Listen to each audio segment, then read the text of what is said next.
un conjunto de 16 sesiones que vamos a realizar, más o menos equivalentes a como si fuera un semestre académico, 2 horas semanales. Y estamos utilizando como texto base el Colombia, el capitalismo es el problema, el mismo título de las sesiones, y vamos leyendo en cada sesión unos numerales de ese texto. No sé si Fabiola lo tiene o si de pronto Gloria se lo hizo llegar. Hola Manuel, Sí lo tengo, bienvenido. sí lo Perfecto, tengo y he estado muy estudiándolo, gracias. listo, perfecto. Y entonces el esquema normalmente es, tenemos más o menos 1 hora en la que yo hago una exposición de los numerales y luego, pues si hay preguntas, comentarios, críticas, sugerencias, etcétera, conversamos otro tanto, más o menos puede ser hasta otra hora, a veces alguna vez nos pasamos un poco.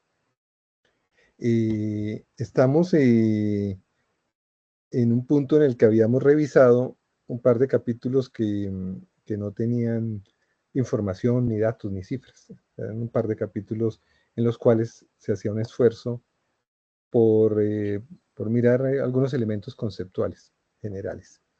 Si ustedes ya se habrán dado cuenta, el texto está estructurado alrededor de conceptos del capital de Marx, con la información o datos o referencias para Colombia. La idea es leer el capitalismo en Colombia a la luz de esos conceptos. Evidentemente no vemos todo, algunos temas simplemente hay algunos enunciados o alguna información muy básica, pero lo importante es pues tener los conceptos, la argumentación y mostrar cómo en la realidad colombiana, en la estructura económica y en la sociedad colombiana, pues se desarrollan estos elementos conceptuales y podemos verlos, verificarlos con las debidas precisiones a las especificidades de la economía colombiana.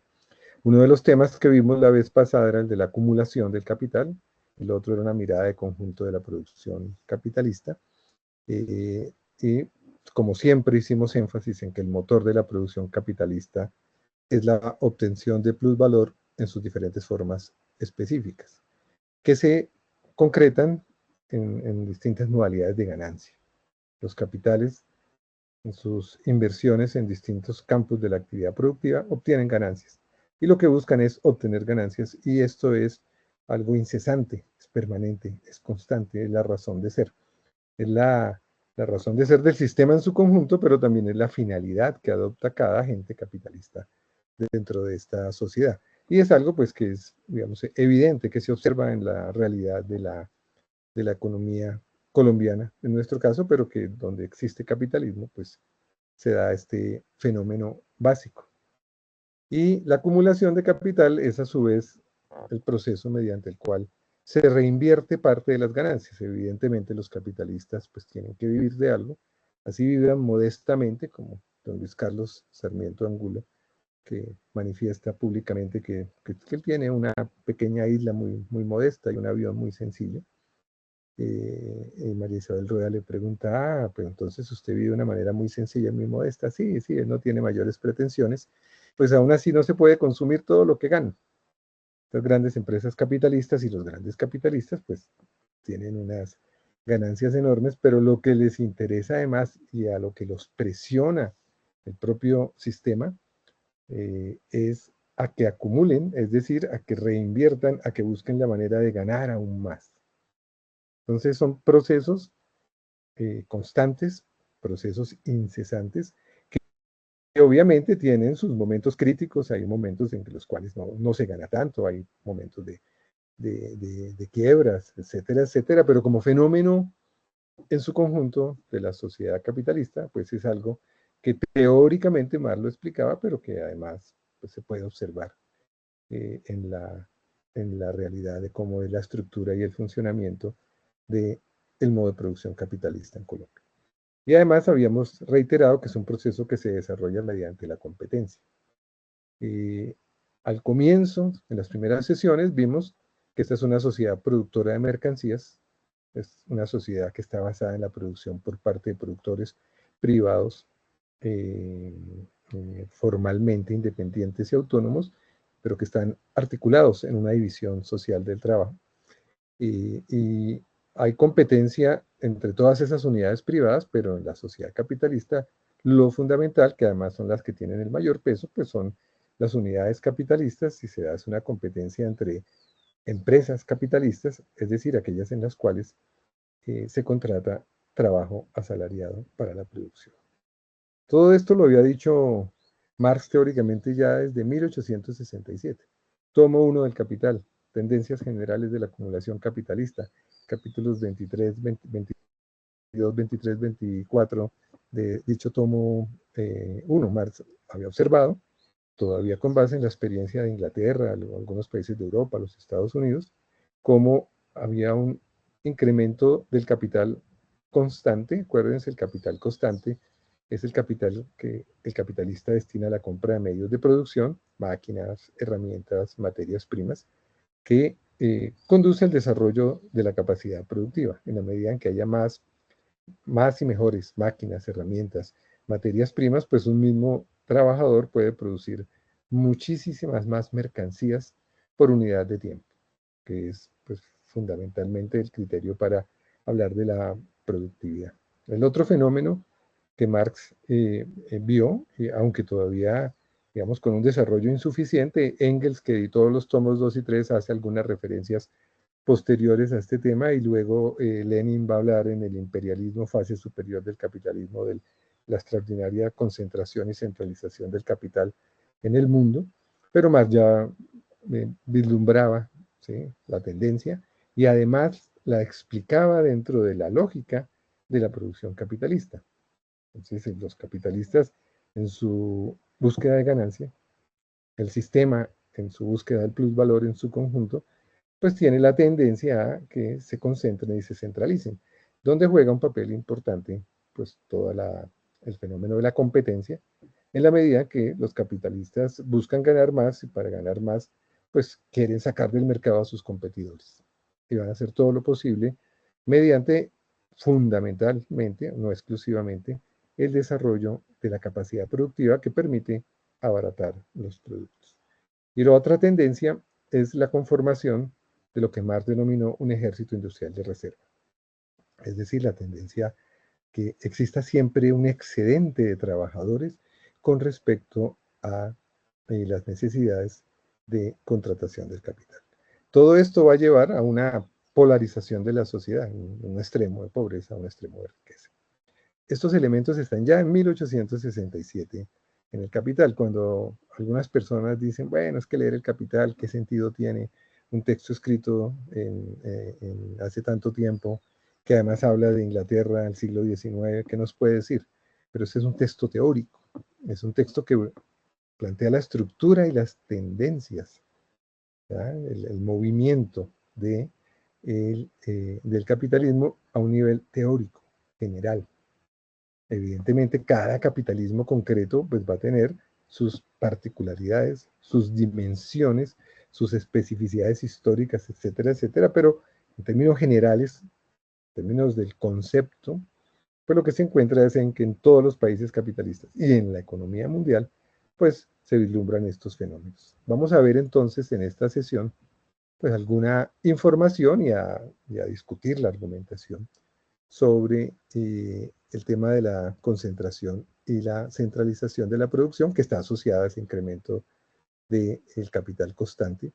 El tema del ejército industrial de reserva lo veremos luego, así como el tema de el polo de miseria y el polo de pobreza que se crea en nuestras sociedades. Entonces entramos en el numeral 13, concentración y centralización de la producción y de la riqueza.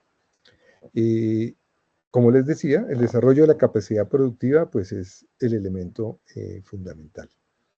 No es que los capitalistas decidan que es bueno para la sociedad aumentar la capacidad productiva, no es que los capitalistas decidan que es bueno innovar y decidan contribuir al desarrollo social innovando, desarrollando nuevos productos, estableciendo nuevas técnicas y formas organizativas. ¿Cómo tratan de plantearlo algunos de sus voceros y defensores? Evidentemente esto ocurre en el capitalismo. Ocurre el desarrollo de la capacidad de producción, buscando reducir los costos, pero ocurre motivado por la búsqueda de la ganancia. A veces a quienes analizan la manera como funciona el modo de producción capitalista en nuestra sociedad se les olvida esa segunda parte, esa segunda dimensión. Se producen valores de uso, pero se producen valores de uso no para satisfacer sus necesidades, sino para obtener ganancias.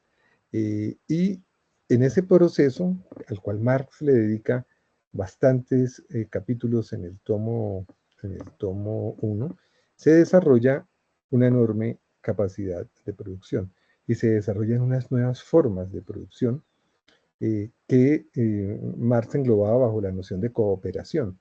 La sociedad capitalista, por un lado, es una sociedad competitiva, no cooperativa, cada cual está produciendo por su lado con el ánimo de obtener su propio interés, sus ganancias, sus beneficios.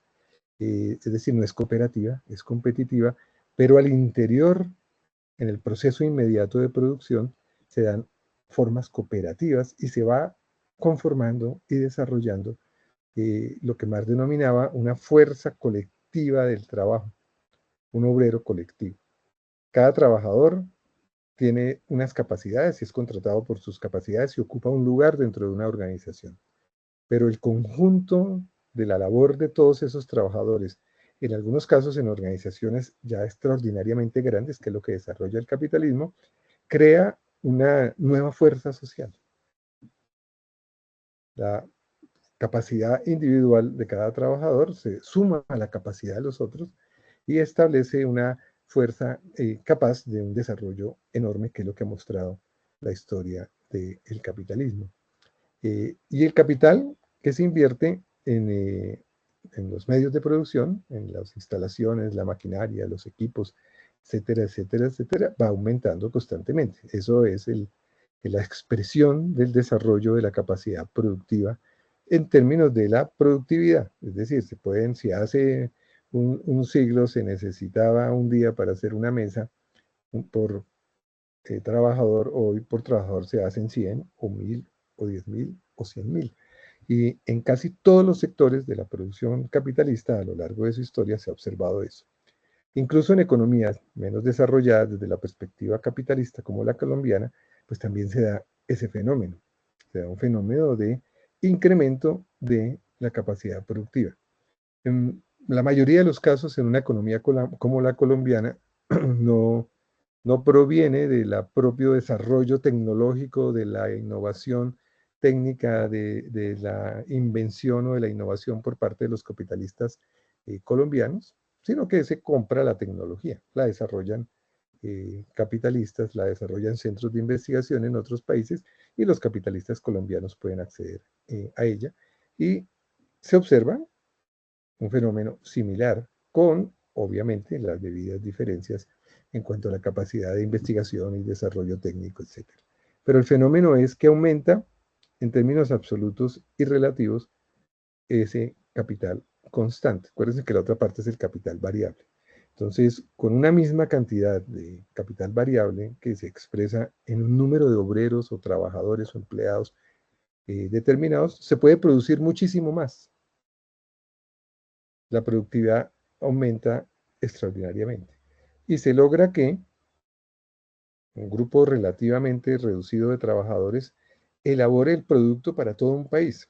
Vimos en alguna sesión anterior cuando hablamos de la división social del trabajo, de cómo además se divide las empresas, los trabajadores y la producción en una gran cantidad de ramas productivas, como en un número reducido de empresas se produce toda la leche del país o todas las camisas o todo el cemento, un número reducido de trabajadores produce todo lo que se necesita en los valores de uso.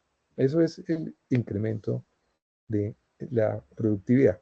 Y esto genera un efecto en su proceso de desarrollo, y es que van aumentando las escalas de capital que se requieren para crear nuevas empresas en un sector. En la medida en que se va aumentando el capital constante, las instalaciones, la maquinaria requerida, en que se requiere ya un volumen cada vez mayor, que tiene además un valor muy alto, entonces, tanto en términos físicos como en términos monetarios, el poder crear empresas en ciertos sectores, pues ya no es posible en escalas reducidas, ya no es posible para la gran mayoría de capitalistas pequeños y medianos, es solo posible para grandes capitalistas o para el capitalista asociado bajo la figura, por ejemplo, de las sociedades anónimas.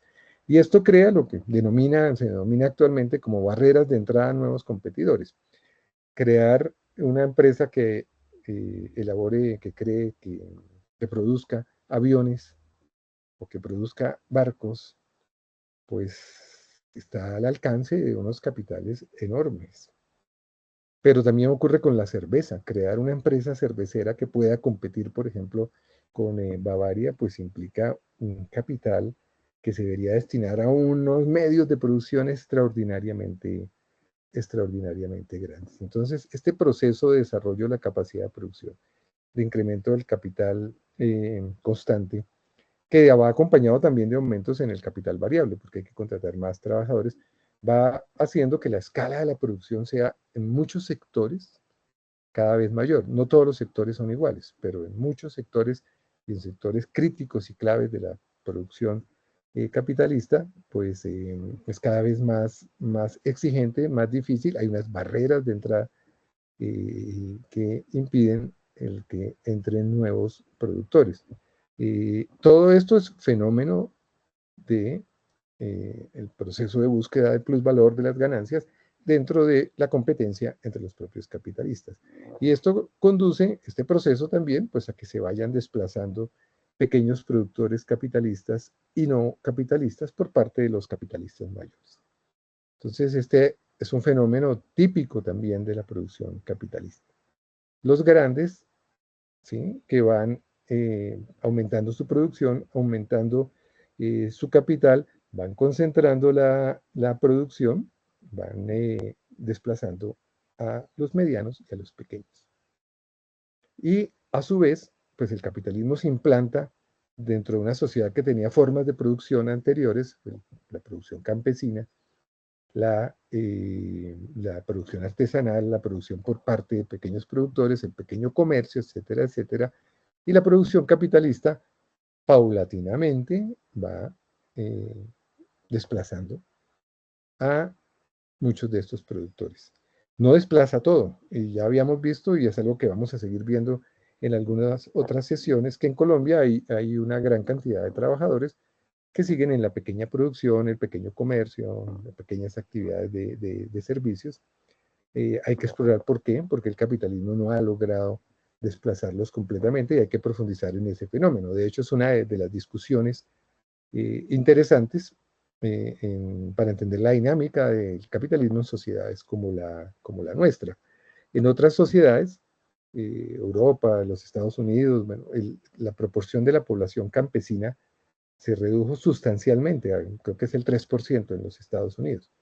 Entonces, en otros países ese proceso de eliminar a los pequeños productores ha sido más fuerte, más acentuado, algo que no ocurre suficientemente en nuestro medio, pero se da, evidentemente, el proceso.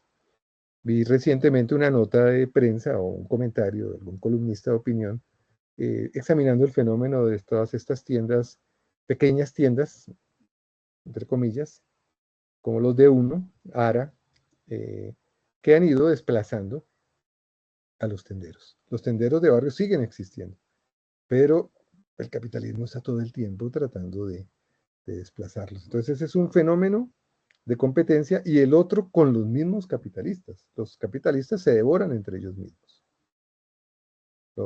Un capitalista pequeño quiere ser mediano, el mediano quiere ser grande.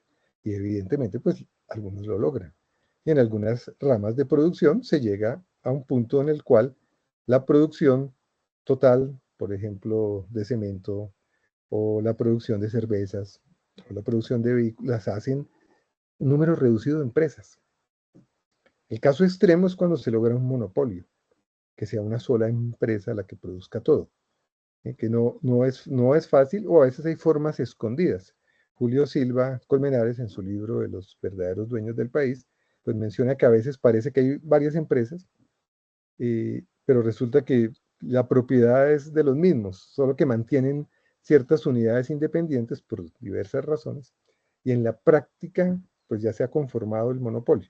La palabra más aproximada que se usa es el oligopolio, es decir, que unos pocos se encargan de producir la gran mayoría.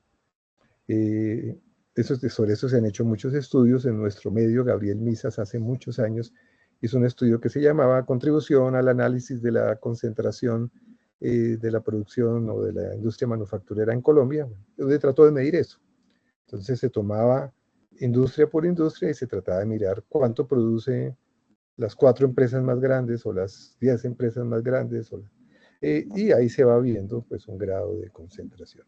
Pero entonces todo esto es resultado de un proceso que tiene una lógica, que tiene una dinámica, no es algo que surja porque sí. Los defensores del libre mercado, los defensores de la idea de una libre competencia, pues se preocupan muchísimo por esto, pues son corrientes teóricas que tratan de defender un capitalismo más competitivo, conformado por una gran cantidad de pequeños productores, pero resulta que en la práctica el grueso de la producción no siempre se eliminan a los pequeños y a los medianos, y es distinto en cada rama de producción. En algunas ramas de producción hay más pequeños y hay más medianos que en otras. Pero lo importante es tratar de mirar cuánto concentran de la producción. Fenómeno típico y característico de la sociedad capitalista, que se complementa con otra tendencia, que es la tendencia a centralización del capital, que está asociada a la anterior, pero que ya no se basa solo en este desarrollo de la capacidad de producción que poco a poco va expulsando a los demás y concentrando la producción en unas pocas, sino que se basa en la posibilidad de que algunos capitalistas pues compren otros, se vinculen con empresas de otras ramas productivas, compren empresas que les proveen sus insumos o sus materias primas, compren empresas que se encargan de la comercialización de sus productos, compren bancos o pongan o inviertan en bancos y desarrollen negocio financiero. Entonces, el capital no solo se concentra, sino que se va centralizando y resulta que en pocas manos está la producción, ya no solo en una rama, ya no solo en un producto o algunos productos, sino en una gran cantidad de ramas de producción, en una gran cantidad de productos que incluyen tanto productos de valores de uso concretos, producción manufacturera, por ejemplo, agrícola, pero que incluyen también el comercio o las finanzas. Y ese es un fenómeno que también se observaba desde el siglo XIX, pues que ha ido cogiendo cada vez más fuerza, que se ha denominado de distintas maneras, en inglés los trusts, los cárteles, los grupos empresariales, los conglomerados, etcétera, etcétera, pero es un fenómeno que con diversas características pues se observa en el caso de la economía colombiana. En el libro, ahora mencionaremos algo más, pero en el libro de Julio Silva Colmenares, bueno, el libro de hace 40 y muchos años, casi 50, un libro de hace muy poco en el que actualiza, pues se muestra cómo se mantiene el fenómeno de la concentración y de la centralización. Algunos grupos quiebran o mutan, desaparecen. Entonces, por ejemplo, en algún momento tuvo mucho peso el grupo cafetero, que tenía el Banco Cafetero y muchas otras entidades, o el grupo Gran Colombiano de Jaime Miquelsen. Algunos pues fallan, fracasan, caen y pues se desarrollan otros. Hace 40, 50 años no tenía tanto peso Luis Carlos Sarmiento, durante estas décadas asciende, pero el fenómeno siempre está ahí. Puede que cambien, y lo mismo que ocurre con la producción capitalista. Algunos capitalistas quiebran. No todos ganan todos los años. Las cifras de la Superintendencia de Sociedades, de lo cual vimos alguna información, muestran que de las 1000 empresas más grandes del país en un año determinado pues ganan, tienen ganancias 800, 900, y hay 100 que no ganan o ganan muy poquito o incluso pierden, porque el capitalismo pues, es un fenómeno dinámico, es un proceso de competencia, y entonces en el proceso de competencia pues fracasan, se quiebran, salen del mercado algunos. Pero el fenómeno en su conjunto, visto por Marx hace más de 150 años, pues es que la tendencia es a la concentración y a la producción a la centralización del capital. Unos datos, no sé si se alcance a ver bien la tabla, espero que sí. Esto es la encuesta anual manufacturera. El DANE mide todos los años, la difusión de los datos va atrasada. Es una encuesta que recoge muchísima información de la industria manufacturera. En este año, 2021, era sobre 7.138 establecimientos. Estos 7.138 son los que tienen 10 o más empleados. Si ustedes se acuerdan, según el propio DANE y Confecámaras, hay muchísimos más trabajadores en la industria manufacturera que los que se reportan aquí, que son alrededor, no sé si el dato lo puse aquí, si 700.000, un poco menos de 700.000. Porque hay una gran masa de artesanos y muy pequeños productores, microempresarios, empresas que tienen pues un nivel de producción muy bajo. El grueso de la producción lo hacen estas 7.138 empresas. El grueso de la producción manufacturera colombiana está en estas empresas. Se me olvidó ahorita la cifra, en el libro está, pero esas 7.138 producen el 75-80% del total, si es que no es más. Pero bueno, ahora si alcanzo a acordarme dónde está, le busco el dato. El DANE nos da la información de muchas variables por tamaños en número de empleados. Aparece una línea que es de menos de 10, porque aparte de que sean un criterio es que tengan 10 o más empleados, pero a veces hay una un poquito más chiquita, pero que tiene algún desarrollo tecnológico importante y tiene una producción grande, entonces el DANE incluye también esos establecimientos. Y están en una escala de los pequeñitos hasta el final, donde están resaltados en verde, los establecimientos que tienen más de 800 empleados. Si ustedes se fijan, en ese año había 106 establecimientos industriales con más de 800 empleados. Eso representa apenas el 1.5% del total del número de negocios, de empresas. Esos ocupan 140.000 trabajadores, el 20%. El 1% de las empresas contrata el 20% de los trabajadores, paga el 21% del total de la remuneración a los asalariados y se queda con el 22% del excedente bruto de explotación. No puse aquí la cifra de producción, me quería concentrar en el excedente bruto de explotación, que es el excedente que obtienen las empresas. 106 empresas se quedan con la quinta parte del excedente. Si uno mira los demás de 200, es una proporción enorme la que concentran esas empresas. Eso es un dato agregado para toda la industria manufacturera. Para toda la industria manufacturera. Ahora haremos mención a algo un poco más desagregado. Pero entonces, 106 que tienen 800 o más se quedan con la quinta parte. Si miramos las demás de 500, que son 232, se quedan con el 38% del excedente bruto de explotación. El 11% de las empresas, 805 negocios que ocupan a más de 200, concentran el 62% de la producción. Y las mayores de 100 concentran 82%. 1.600 empresas se quedan con casi la totalidad del excedente. Eso da una idea de la enorme concentración, pues que refleja la enorme concentración de la producción. Un grupito muy reducido de empresas se queda con todo el excedente que genera la industria manufacturera en un año determinado. Y eso ocurre todos los años. O sea, varía un poco, pero la tendencia y la estructura es más o menos la misma. Entonces, eso nos muestra cómo el poder económico real está en muy pocas manos, en muy, muy pocas manos.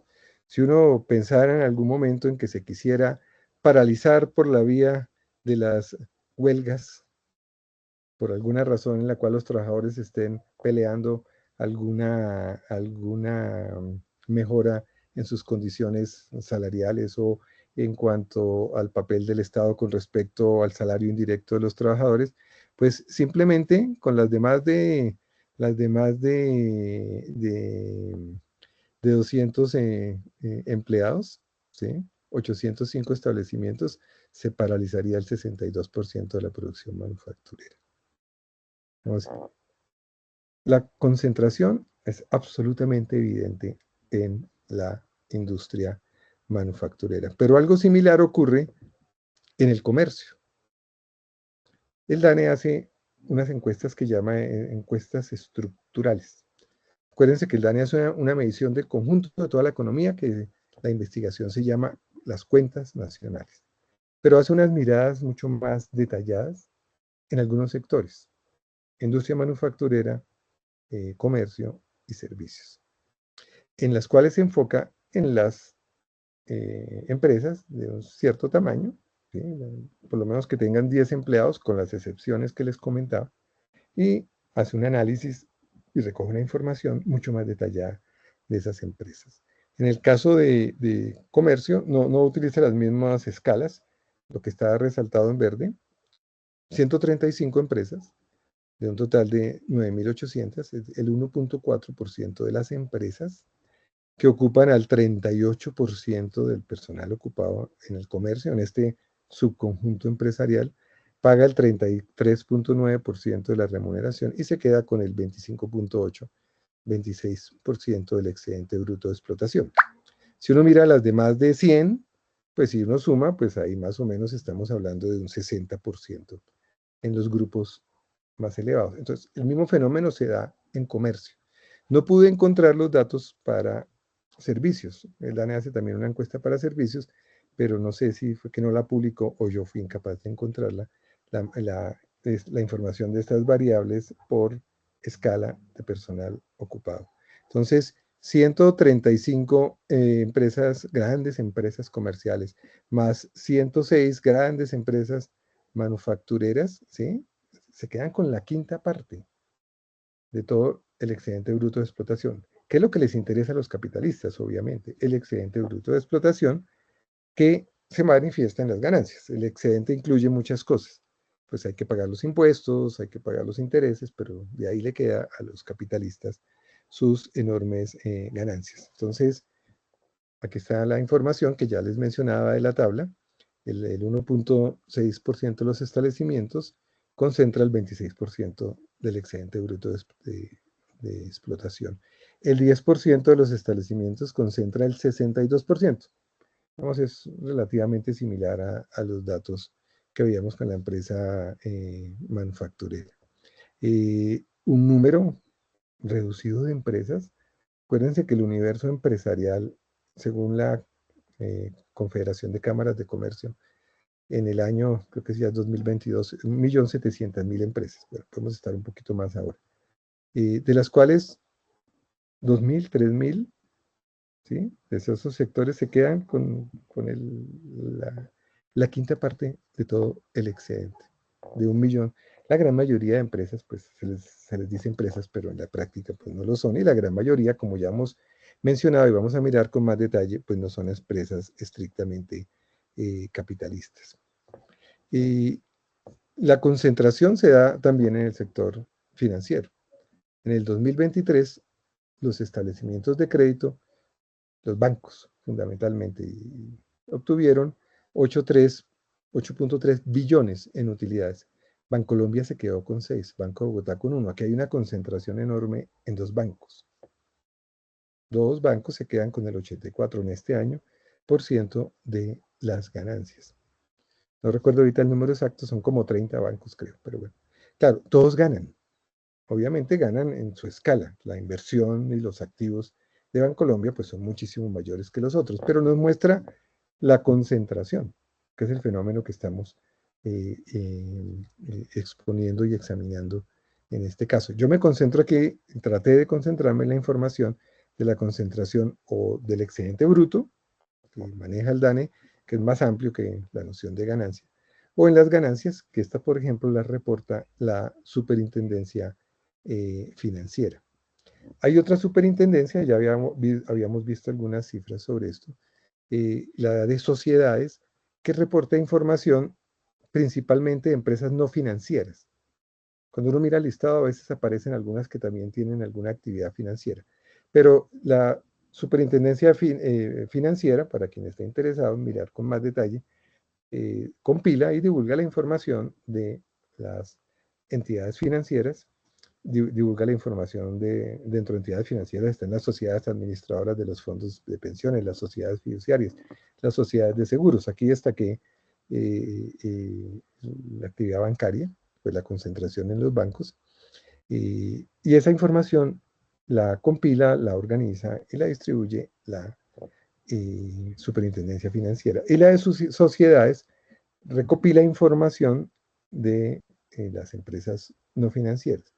Publica 2 informes, posiblemente en sus bases de datos tenga información para mirar un poco más allá a otras empresas, pero publica un informe sobre las 1000 empresas no financieras más grandes y luego sobre las 9000 siguientes. Es decir, si uno las suma, publica información sobre las 10.000 empresas más grandes en todos los demás sectores, agricultura, industria manufacturera, servicios públicos, comercio, etcétera, etcétera, etcétera.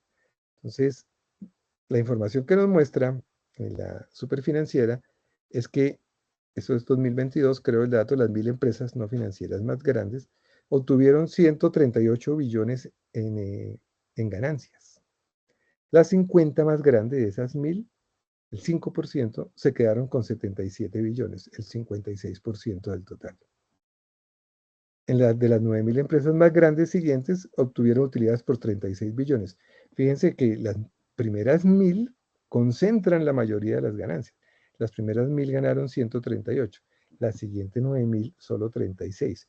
En este caso 1500, 17%, se quedaron con 14 billones, cerca del 40%. En todos los casos siempre hay un fenómeno de concentración. Pero el hecho es que, como vimos, industria manufacturera y sector comercial, desde la perspectiva de la encuesta anual manufacturera y comercial que hace el DANE, eh, unas pocas empresas se quedan con la gran mayoría del excedente bruto de explotación. Las ganancias están también extraordinariamente concentradas. 50 empresas se quedan con 77 billones. Si uno reduce un poco y mira las 20 más grandes, las 20 más grandes se quedan también con una tajada extraordinariamente grande. Todas las cifras, por donde uno quiera que lo mire, con las estadísticas disponibles y con las restricciones de las estadísticas, porque hay que tener en cuenta que es lo que reportan las empresas. Entonces, ahí puede haber subregistro de las ganancias, por ejemplo, y no estamos mirando exactamente lo que es, pero nos da la tendencia, nos da la estructura en general. Todas las cifras disponibles muestran que la producción se concentra en un porcentaje reducido de empresas. Entonces, aparentemente tenemos una gran cantidad, 1.700.000. Se habla de un gran tejido empresarial, que es una cosa muy importante en el país, pero son unas pocas en porcentaje, en número absoluto, las que concentran la mayoría de la producción. El capitalismo está en muy pocas manos. No solo es que les traiga a los trabajadores una gran masa, sino que una parte pequeña de los capitalistas pues se queda con la gran mayoría. A nivel mundial, pero también para Colombia, organizaciones como Oxfam, que hace estos informes sobre concentración de la riqueza anuales, pues muestra el mismo fenómeno para la economía mundial, que se muestra pues con muy distintos indicadores, pero toda la tendencia es una concentración enorme de la producción. Las ganancias se concentran también en unas pocas manos y en unos pocos capitalistas. Hay una élite de capitalistas que concentran un enorme poder económico. ¿No? Este es un punto, digamos, clave para comprender, para caracterizar la sociedad capitalista. y que tiene unas implicaciones muy interesantes. Marx, Engels, Lenin y otros estudiosos de la sociedad capitalista desde la perspectiva de la teoría de Marx en el Capital, destacaban cómo esto, resultado de la competencia, resultado de la búsqueda del plusvalor y de la ganancia, evidenciaba unos aspectos muy interesantes y contradictorios de esta sociedad. Uno, el incremento enorme en la capacidad productiva. Marx hablaba en algunos textos de que la misión histórica del capitalismo era el desarrollo de las fuerzas productivas. No como una misión consciente, no como una misión consciente de los capitalistas, pero sí como su tendencia. El capitalismo crea las bases materiales para poder satisfacer las necesidades de todos los seres humanos en el planeta. Y hay muchísimas cifras que muestran cómo, por ejemplo, hay capacidad de producir alimentos para todo el mundo. De hecho, un fenómeno típico que hemos visto en la sociedad capitalista es que con bastante frecuencia hay crisis porque se produce demasiado y hay que o almacenar productos, almacenar inventarios o hay que destrozarlos. Entonces, el capitalismo crea las bases materiales, pero dentro de un sistema social en el cual no está al servicio de la satisfacción de las necesidades de la mayoría. Y segundo, al mismo tiempo, el capitalismo va socializando los medios de producción. Entonces, el capitalismo que no quiere oír hablar de socialismo, los grandes defensores del capitalismo aborrecen del socialismo, del comunismo, pues en su propia dinámica van conformando el gran trabajador colectivo, el obrero colectivo, las grandes organizaciones van socializando el capital, van desarrollando figuras como las sociedades anónimas, que son capitalistas colectivos, van creando formas sociales de producción dentro de un sistema que está regido por otra lógica. O sea, el mismo capitalismo, en sus contradicciones, conduce a crear las bases materiales y a ir creando las formas que podrían servir para construir una nueva sociedad. La expectativa de Engels, Marx, Lenin y otros pues era esa, y sigue siéndola.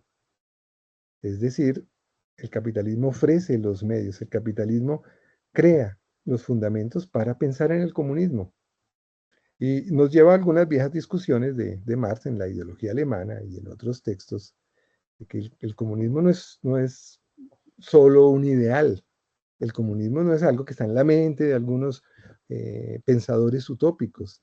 Es que el comunismo lo va creando, por lo menos las condiciones para que en algún momento se pueda dar el comunismo lo va creando el propio capitalismo. El capitalismo va creando unas organizaciones sociales colectivas. Y sin hablar todavía del Estado, porque dentro de la sociedad capitalista se desarrolla con fuerza un Estado capitalista. Un Estado que desarrolla funciones colectivas. En la perspectiva de defender, como veremos, ¿sí? El funcionamiento y la organización de la propia sociedad capitalista, pero con funciones colectivas que no tienen la misma lógica particular de las empresas capitalistas. El otro fenómeno de la centralización del capital lo menciono muy rápidamente. El libro tiene muy poco sobre eso. Ya me estoy estudiando con juicio a Julio Silva para en futura edición incluirle más información sobre la centralización y pues para caracterizarla mejor. Pero es la agrupación y control de empresas de diversos sectores bajo el dominio de una unidad central. En esto hay distintas formas, distintas denominaciones. En Colombia la Superintendencia de Sociedades habla de conglomerados, se habla de grupos empresariales, cárteles, trusts. Bueno, el fenómeno es que ya no es solo el productor de cerveza o el productor de textiles o el productor de cemento o el productor de chocolatinas Jet, sino que se van conformando unas grandes sociedades, se van socializando, por así decirlo, en el marco del capitalismo, se va creando un capitalista colectivo que ya son dueños de empresas en muy diversos sectores, en todo el mundo, incluso, pues claro, las más grandes en los países más desarrollados, que dominan y controlan la producción y se quedan, por tanto, con las ganancias en dichos sectores. En Colombia, pues ustedes tienen los nombres de algunos, ahí menciono solo unos cuantos. En el libro de Julio Silva está bastante detallado el Grupo Aval, el Grupo Santo Domingo, por ejemplo, aquí omití mencionar el Grupo Empresarial Antioqueño, Grupo Ardila Lule, los Gilinski, el Grupo Corona, bueno, evidentemente entre ellos mismos también hay jerarquías, ¿no? Hay unos grupos mucho más poderosos que otros. Hay algunos de estos grupos que están directamente asociados al capital financiero, otros que no. ¿No? Hay variaciones entre ellos, pero es un fenómeno de la sociedad, de la sociedad económica colombiana, es un fenómeno del modo de producción capitalista colombiano típico, que conduce a que sean, como ya decíamos, unos pocos, tomando el título del libro de Julio Silva, los verdaderos dueños del país. Entonces hay bastantes capitalistas, hay 7.000 y pucho de empresas industriales manufactureras, hay 10.000 comerciales de cierto tamaño para arriba, pero unos poquitos son los que controlan realmente el poder económico, que se fundamenta en la extracción de ganancias, en la extracción de excedente, en la extracción de lo que Lane llama el excedente bruto de explotación. La superintendencia habla de los conglomerados. Y por ejemplo, en la información que presenta las 1.000 empresas más grandes del país, el 70% se encuentran conglomeradas, sean como matrices o subsidiarias. En el caso de las 9.000 empresas más grandes, el 30%, o sea, la conglomeración está fundamentalmente en las empresas más grandes. Concentración y centralización del capital, características del proceso de acumulación capitalista, definido teóricamente por Marx en el Capital, pero que se expresa pues, con la dimensión, con las limitaciones, pues porque no es la misma magnitud que los grandes grupos empresariales en los Estados Unidos, en Europa, Japón, Corea, China, sino a la escala colombiana. Y obviamente, pues hay unos vínculos, eso no lo hemos mirado, con el capital extranjero que opera también en el país. Concentración de la propiedad. Estamos hablando de la producción. La producción que se traduce en productos, valores de uso, pero que por la vía de los ingresos se traduce en remuneración a los asalariados y en el excedente bruto de explotación que aparece bajo la forma de las distintas ganancias comerciales, financieras, ganancias productivas, intereses, rentas de la tierra, etcétera, etcétera. Pero la concentración de los ingresos, pues está fundamentada en una concentración de la propiedad de los medios de producción. Están asociados. Y a su vez, la concentración de las ganancias ayuda a que se concentre aún más la riqueza y que se concentre, están absolutamente interrelacionados. La propiedad determinante es la propiedad del dinero, pues el dinero permite comprar los medios de producción y comprar la fuerza de trabajo. La fuerza de trabajo está dispersa en millones de trabajos, los trabajadores también son propietarios, pero son propietarios de su fuerza de trabajo, la cual están obligados a vender. Pero los otros son propietarios, los capitalistas, del dinero que está invertido en una cantidad X de empresas, en medios de producción, en instalaciones, en máquinas, que desarrollan unos procesos cotidianos de producción. Entonces, los unos no tienen propiedad del dinero y de los medios de producción. El dinero que reciben por la vía de los salarios, con mucha suerte a cada fin de mes. Los otros acumulan permanentemente. Y entonces el fundamento está en la concentración de la propiedad de los medios de producción. Este es uno de los debates permanentes también políticamente, ideológicamente en nuestras sociedades, porque se habla de que todo el mundo tiene propiedad. Pero, o cuando se critica a los comunistas o a los socialistas que quieren abolir la propiedad privada, pues lo ponen al mismo nivel la propiedad de los objetos en la casa, de cierta propiedad de la ropa y esto, con lo fundamental que es la propiedad de los medios de producción, que esa es la determinante y es la que establece, o es el fundamento, pues, de la distinción de las clases sociales. Las mediciones usuales de concentración de ingresos se concentran en los datos de la encuesta de hogares del DANE. Vamos a ver más adelante alguna información sobre eso, sus virtudes y sus limitaciones. En esas mediciones se hace énfasis en la magnitud de los ingresos, pero no en el fundamento cualitativo de la desigualdad, los salarios o las ganancias. Es muy importante tenerlo en cuenta y vamos a profundizar un poquito en información y análisis sobre ese asunto. La distribución básica está en el reparto del producto anual entre capitalistas asalariados y trabajadores por cuenta propia. Ahí es donde se da la distribución fundamental. Ya lo vimos.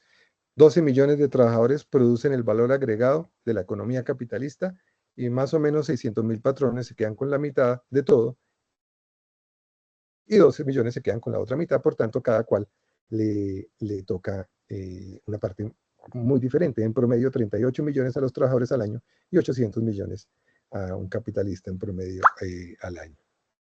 Y el fundamento de la desigualdad está en la división en clases. Propietarios del dinero y propietarios de la fuerza de trabajo.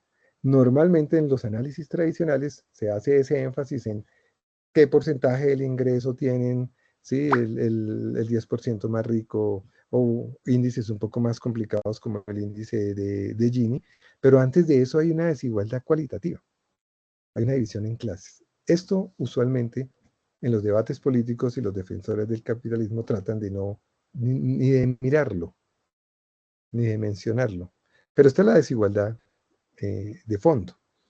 Al interior de cada categoría general de ingresos también hay grandes diferencias. Entre los capitalistas hay grandes diferencias, entre los asalariados hay grandes diferencias, entre los trabajadores por cuenta propia, y eso se puede medir mediante el uso de distintos indicadores.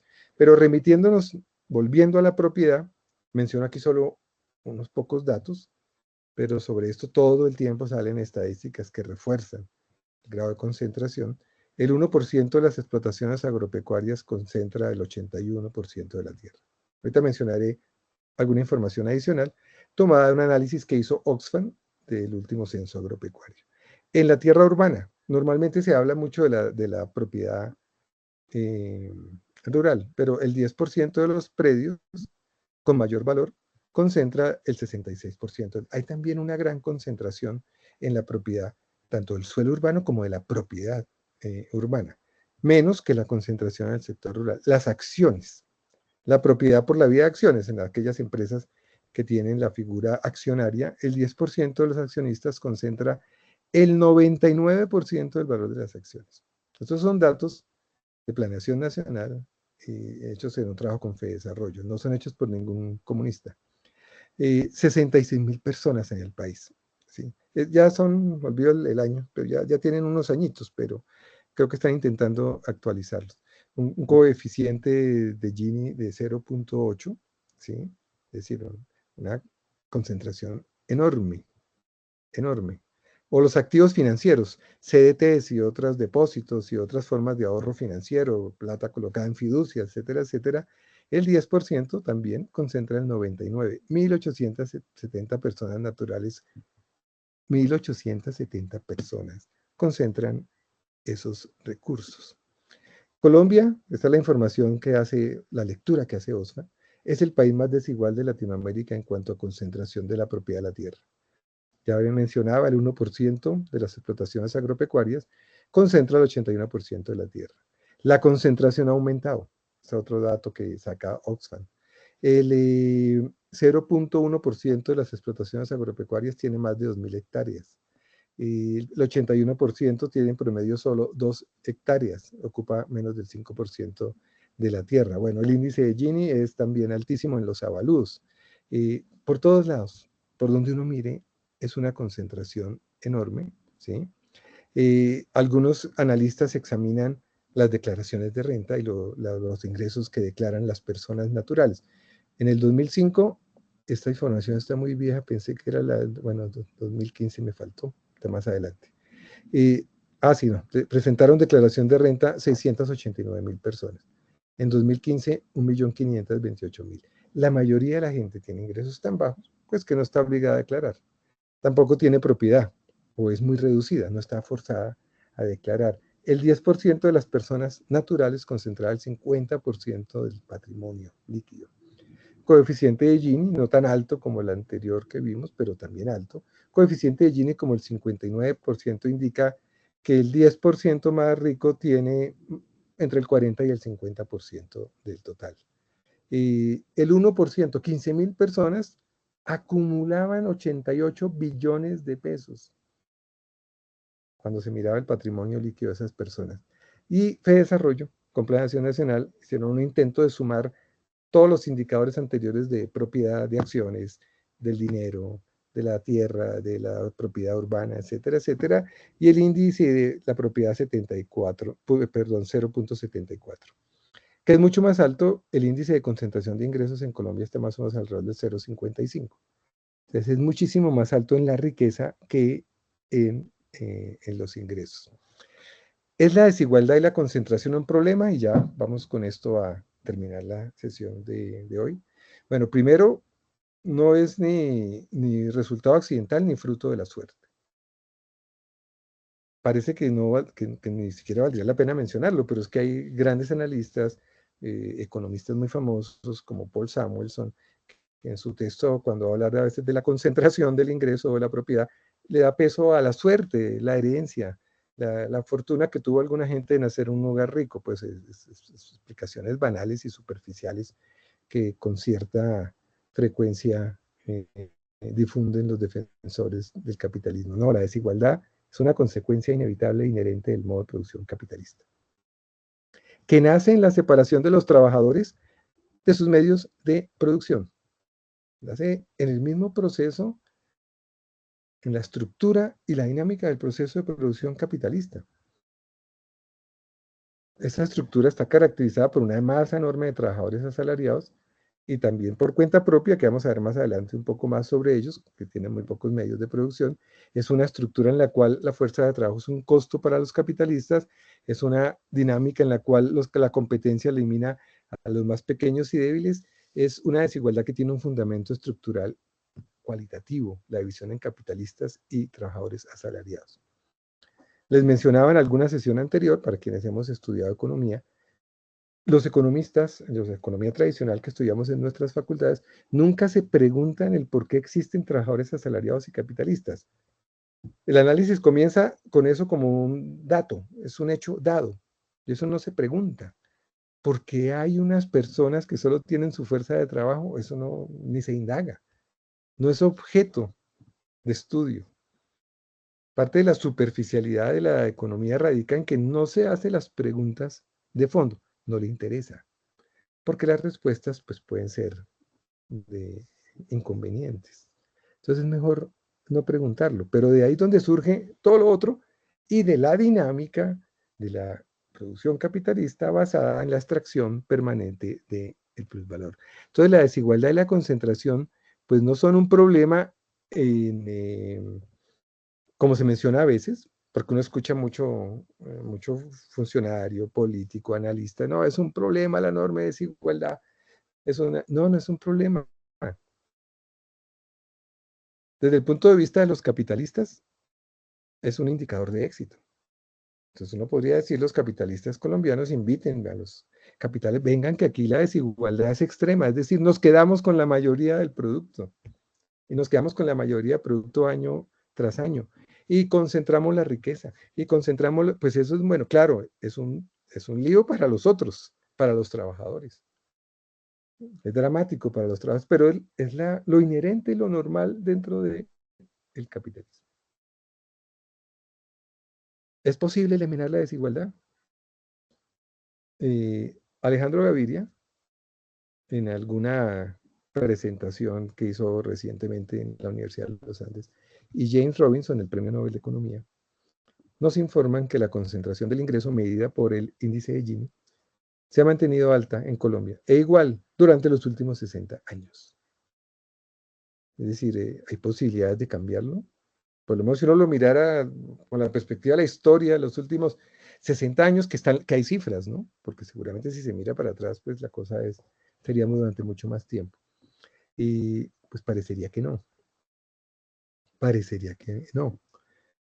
Entonces, uno puede juzgarlo éticamente, me parece mal, me parece inconveniente, es intolerable, es una situación denigrante. Todo lo que uno quiera decir no cambia para nada la realidad. Porque poner adjetivos calificativos desde esa perspectiva no permite entender. Lo que hizo Marx fue explicar que el capitalismo iba para allá, que esa era su dinámica, y cuando uno mira las cifras de Colombia, lo que constata es que es así. Es una realidad inevitable. Nos falta, vamos a ver, pero el Estado puede intervenir y redistribuir, y perfecto, vamos a mirarlo. Pero en Colombia, con toda intervención del Estado, la concentración del ingreso se ha mantenido alta igual durante los últimos 60 años. James Robinson, el premio Nobel, tiene un libro sobre por qué fracasan las naciones, tiende a hablar de países fracasados, lo cual es una manera también de ver las cosas de una muy simple, muy superficial, porque no es que el país fracase, es que desde el punto de vista capitalista es así, están bien las cosas. De pronto lo que deben extrañar los capitalistas es que ojalá que hubiera más concentración de la riqueza y del ingreso. Frente a estas cifras, frente a estas tendencias, frente a estas afirmaciones que nos dan Alejandro Gaviria y Jim Robinson, pues uno dice, bueno, la constitución política pues se queda escrita, la constitución habla de la igualdad, tiene una idea de la igualdad material y busca que defender el derecho de propiedad. Según la constitución, todo el mundo debería tener propiedad que le permitiera pues definir sobre su vida, pero la gran mayoría de la gente no la tiene, no tiene la independencia que le permita tomar decisiones, entre comillas, autónomamente, depende de otros, debe vender su fuerza de trabajo. Ni la propiedad se le garantiza a unos pocos. La propiedad está en manos de unos poquitos, la propiedad de las acciones, la propiedad del dinero, la propiedad de la tierra, la propiedad de la tierra rural, la propiedad de la tierra urbana y las construcciones urbanas, las edificaciones urbanas, la propiedad de las empresas y su producto, el excedente bruto de explotación, está en manos de unos poquitos. Es imposible cumplir la Constitución. Estos temas los vamos a ir mirando luego con más detalle con respecto al papel del Estado, la democracia, la ideología, el debate político. Entonces, el punto es desde dónde lee uno los temas de la desigualdad. Yo insisto mucho en esta perspectiva. Evidentemente, a uno le puede parecer mal, le puede parecer inmoral, le puede parecer denigrante, le puede parecer horroroso, lo que ustedes quieran.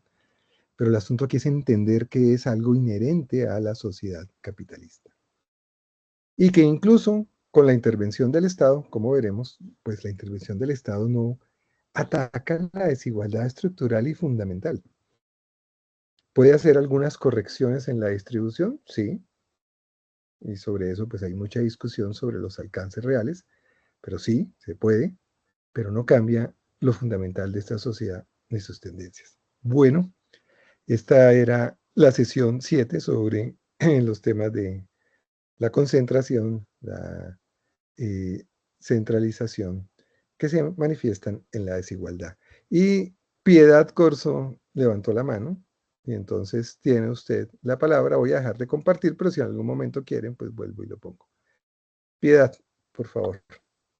Hola, buenas noches a todas y todos. Pues digamos que con este tema de lo que está pasando con nuestro presidente Trump, pues digamos, y el tema que estaba hablando ya Alberto, pues encaja como mucho, pero también genera como muchos debates. Y entonces yo tengo varias preguntas y es, ¿la apropiación de mercados implica apropiación del capital en la manufactura? ¿Y lo que está haciendo Estados Unidos es una apropiación de mercados? ¿O cuál es el efecto esperado que tiene Trump en el tema nacionalista? Alberto, su merced está hablando, pero tiene el micrófono cerrado. Qué pena, fui a espichar algo y me salí unos segundos. O sea que pronto me perdí unos segundos de su intervención. Pero se estaba mencionando que ahora con el presidente Trump, entonces por favor, si quiere repetir un Pues que poquito. tengo 3 preguntas. Listo, dele. Ya las voy anotando aquí. Qué pena que por error me salí. No, ¿qué tal? La primera es, ¿la apropiación de los mercados implica una apropiación del capital en la manufactura y la otra es lo que está haciendo Estados Unidos es una apropiación de mercados. ¿Y cuál es el efecto esperado por Trump en el tema de todo lo que está haciendo con los aranceles y demás? Pero, a ver, Piedad, precisemos un poco. Cuando usted dice la apropiación de mercados, ¿en qué está pensando? Pues es que como él está, digamos, con el tema, él es de el ser nacionalista, ¿cierto? Entiendo yo creo que estoy equivocada, que él quiere que todo se produzca en Estados Unidos y que ellos mismos produzcan su mercado, sus carros, sus Ajá, cebollas, su tela, bueno, en fin, ¿cierto? O sea, yo bien. entiendo que él quiere sacar de la competencia a China y a otros países, ¿cierto? Ya, ya, Sobre ya, todo a ya, China porque bien. tiene ahí ¿cómo se llama? Un, bueno, un Perfecto, tema ahí sí. económico y político, ¿cierto? Entonces, digamos, eso es lo que yo entiendo por esa apropiación de capital, ¿cierto? O sea, todo el tema Sí. nacionalista. Bueno, hay, Señor, sí, sí, sí, siga, siga. Y no, ya. y entonces, digamos, digamos, eso se podría entender como una apropiación de mercados, eso que está haciendo Trump, o yo estoy entendiendo mal. ¿Y cuál Bueno, sería el efecto de Trump frente al tema de eso de los aranceles? O sea, lo pregunto en este sentido, ¿cierto? claro, claro. Que hay un Bueno, debate, porque hay un debate, porque es bueno, que, porque porque si lo vemos desde el punto de vista de Colombia, yo no estoy pensando en otro país ni nada, y de pronto a mí se me va a salir un poco de nacionalismo, no sé. De pronto esto que está haciendo le serviría, por ejemplo, a Colombia, que aquí en Colombia ya no hay textiles, ya no hay empresas que ay, ¿cómo es que se llama? Los que hacen el algodón, los que hilan el algodón para sí, las telas, ¿sí? O sea, que ya no hay empresas de hilar. Según una noticia que leí, en Colombia solamente hay 2 o 3 empresas de hilar, cuando en los años antes de los 90 había más de 50 empresas de hilar. Entonces, digamos, esto sería un poco como un beneficio, por ejemplo, para el mercado de San Victorino, porque digamos, podría competir en China o esta definitivamente en Colombia no se vería. Esa es como mis grandes dudas, Alberto. Gracias. bueno, mire que me está preguntando por cosas adicionales, pero pues le doy mi opinión sobre algunas de ellas. Y hay a nivel mundial es una enorme concentración y centralización. ¿Sí? Eso, y cada vez hay eh, muchísimas más organizaciones gigantescas. O sea, la competencia es entre grandes organizaciones, entre Huawei produciendo celulares contra Apple produciendo celulares en los Estados Unidos, o entre las empresas chinas produciendo automóviles o las japonesas compitiendo con las alemanas o con las de los Estados Unidos. Bueno, así sucesivamente. La competencia, aunque evidentemente porque ahí aparece el papel del Estado, pero antes es una competencia en sectores específicos de productos específicos. ¿Sí? Entonces, los productores de automóviles pues, están en competencia entre ellos. Y los productores de textiles, los productores de juguetes, los productores de celulares, etcétera, etcétera, etcétera, están en competencia. Y pues la competencia se da pues al interior de un país, pero fundamentalmente a nivel mundial. Digamos, ese es una característica permanente de la sociedad capitalista. Y dentro de esos procesos de competencia, una de las tendencias, pero no conozco mucho y tampoco era el tema pues, para hoy, pero Estados Unidos, las empresas norteamericanas, ¿sí? Pues empezaron a encontrar competidores muy fuertes en muchas ramas. Buena parte de esos competidores muy fuertes están en China, pero habían estado en Japón o siguen estando en Japón, en Corea, en algunas cosas en Vietnam, en la India. Bueno, ha habido un desarrollo de la capacidad de producción, de la producción, a través de además de grandes empresas con grandes desarrollos tecnológicos en muchos otros países.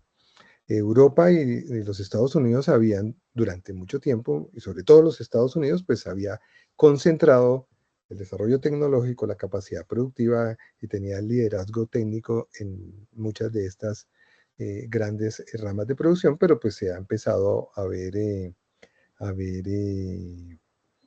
confrontado y la competencia pues se le ha puesto mucho más dura.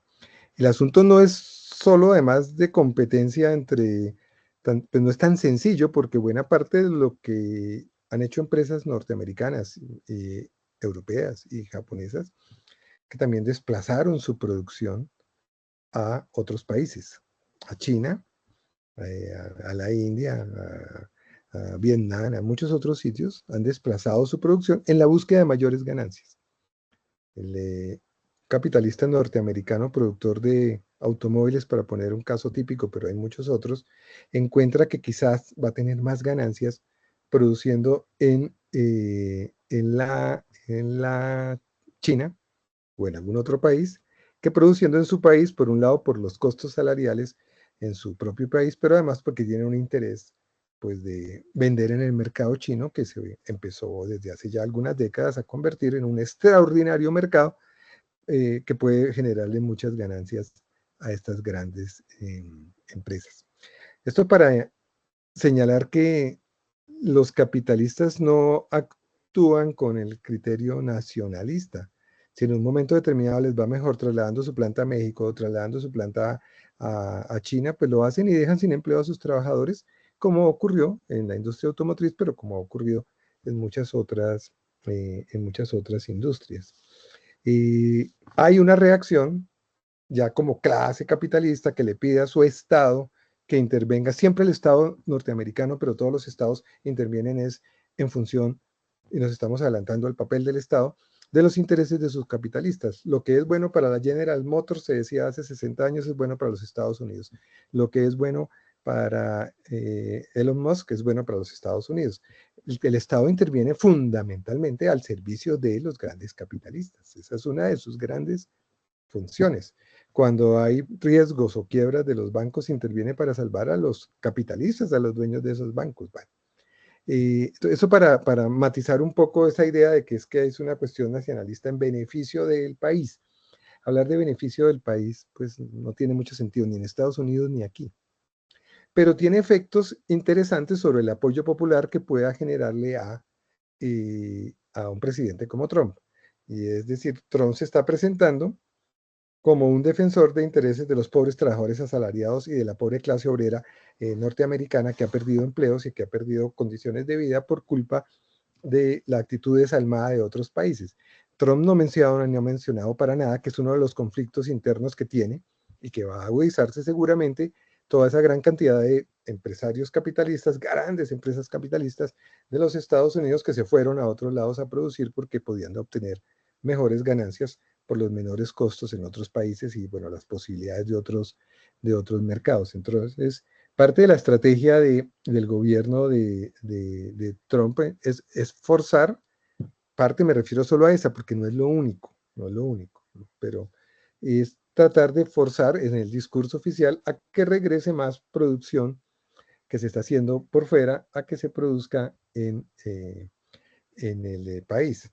Es la sustitución de importaciones. En Colombia, en América Latina, existió toda una corriente alrededor de la sustitución de importaciones patrocinada por la CEPAL, que es necesario proteger con aranceles la industria, porque si no la va a destrozar una industria más desarrollada.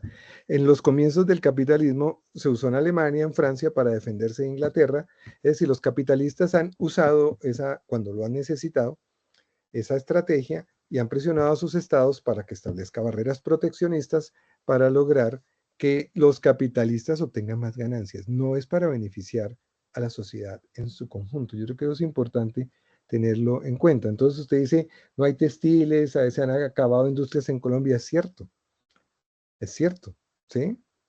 Pero es que los capitalistas están siempre en función de la ganancia. Entonces, si de pronto no ganan ahí, pero ganan con el comercio, si de pronto no ganan ahí, pero ganan con otras industrias, a ellos no les importa en el fondo eso, ni tampoco les importa la gente, ni tampoco les...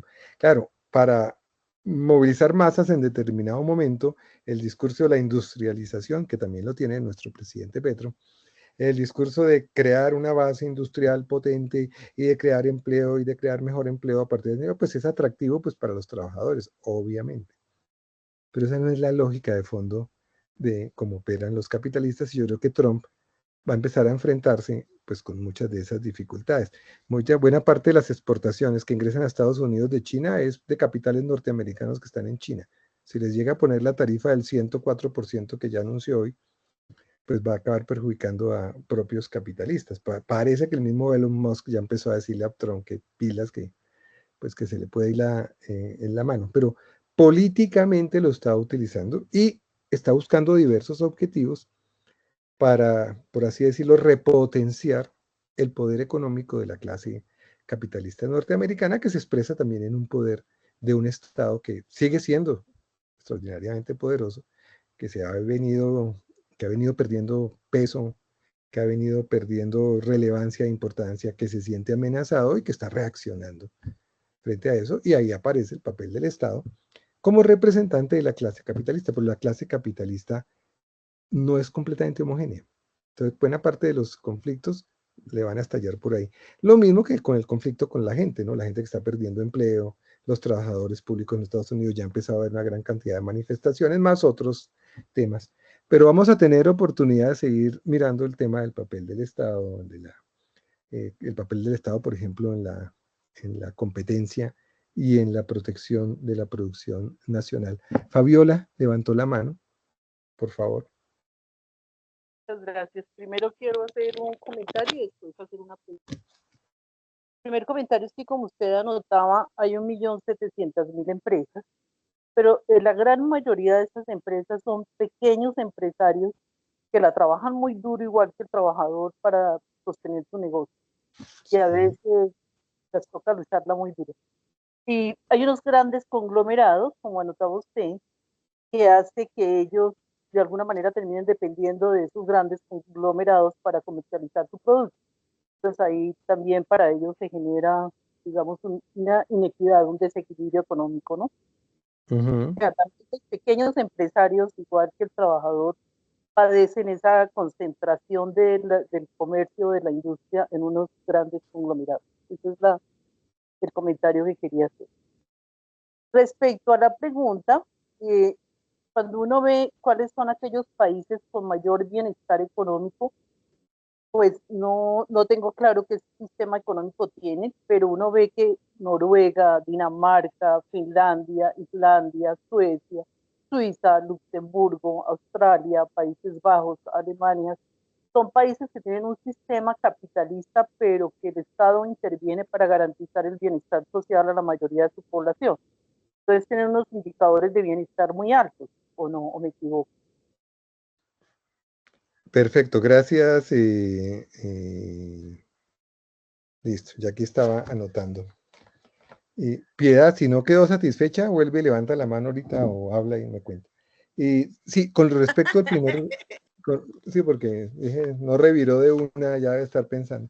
Con respecto al primer comentario, al comentario de Fabiola, ese es un punto relevante, es decir, esa gran masa de pequeños empresarios, por ejemplo, los productores campesinos, los pequeñísimos productores, tienen relaciones también con las empresas capitalistas, de distintos tipos de relaciones. Usted mencionó una, y es que pues para vender sus productos tienen que recurrir en determinados casos pues a intermediarios, a agentes comerciales que son más grandes y más poderosos que ellos.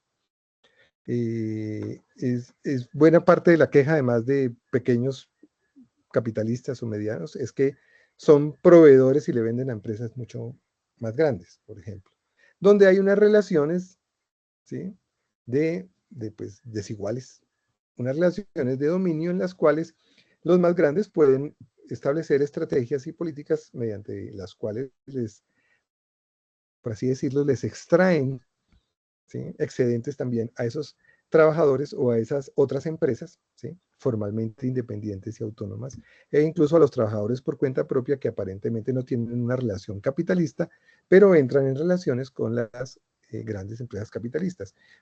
Una gran masa de los vendedores callejeros, de los tenderos, de los pequeños negocios de comercio, venden productos de las grandes empresas capitalistas, venden la famosa chocolatina Jet de la Nacional de Chocolates, que es uno de los grandes monstruos del capital centralizado en nuestro país. Entonces, hay relaciones entre estos pequeños productores, sean capitalistas o por cuenta propia, con empresas capitalistas de mayor tamaño que pueden extraerles excedente. La población campesina también está inmersa en relaciones con un capital comercial o con el capital financiero, formal o no formal, que también les extrae. Entonces, es una gran masa de trabajadores. Vamos a decir algunas cositas sobre esto cuando miremos esas otras formas. Hasta el momento nos hemos enfocado más como en la producción capitalista. Y la pregunta y que me parece muy válida sobre el mayor bienestar económico. Claro, hay países que en el agregado, en el conjunto del país, cuando se miran las estadísticas del país, tienen niveles de vida muy superiores a otros. Y eso lo vimos con alguna información sobre el Producto Interno Bruto por habitante. El Producto Interno Bruto por habitante de Colombia es la 10ª parte o menos del de los Estados Unidos, muchísimo menos la proporción con respecto a Suiza o a Noruega. Bueno, entonces, primero hay algunos de estos países que tienen de todas maneras un nivel de producción y de producción por habitante muy superior. Son países que han estado articulados, ¿sí? Algunos de ellos, pues por el caso de los que están en Europa que usted mencionó algunos de los pequeños como Noruega o como Suecia, pero creo que mencionó también Alemania, pero en su conjunto Europa durante mucho tiempo ha tenido unos niveles de, entre comillas, bienestar medido por ese indicador superiores. Eso es innegable, eso es innegable. Es decir, dentro del propio desarrollo de la sociedad capitalista, de la economía capitalista mundial, pero ocurre también al interior de un país como Colombia, pues hay unos sectores de la población o hay unos países, si uno lo mira por la unidad país, que están en mejores condiciones. Y entonces, uno por el lado que son muchísimo más productivos, ¿sí? Esa es una primera parte, pues sus capitalistas han sido mucho más productivos en este mundo de la competencia internacional. Uno ve a esos pequeños países, pero algunos de esos pequeños países son productores industriales muy importantes o tienen unas ramas productivas con una producción extraordinariamente desarrollada. Pero a su interior se reproducen los fenómenos del capitalismo. Entonces, en algunos de Perdona, estos... ¿puedo hacer ¿Sí? una aclaración? ¿Perdón? Cuando ¿Perdón? puedo hacer una aclaración, Sí, sí, claro. cuando yo me refiero a que son países con un mayor bienestar, no me refiero al PIB per cápita, porque pues Sí, aquí un PIB per cápita de $6.000 anuales, pues sabemos que muchos están bastante lejos de esa cifra, muy por encima o por debajo. No me refiero solamente al PIB per cápita, sino a otra cantidad de indicadores de bienestar, como la cobertura de salud, la seguridad, la cobertura en educación pública. O sea, digamos que las necesidades básicas, hay como 60 indicadores para medir cuáles son los países con mayor bienestar social. A eso me refiero, no al del PIB per cápita, que yo sé que ese es muy engañoso, digamos. sí, pero espérese que hacia allá iba. Eso es uno primero que es muy importante. El índice de desarrollo humano de las Naciones Unidas, ¿sí? Uno de sus componentes fundamentales es el PIB por habitante. Es decir, porque en la medida en que exista mayor riqueza material, existirá más posibilidades de distribución, ¿sí?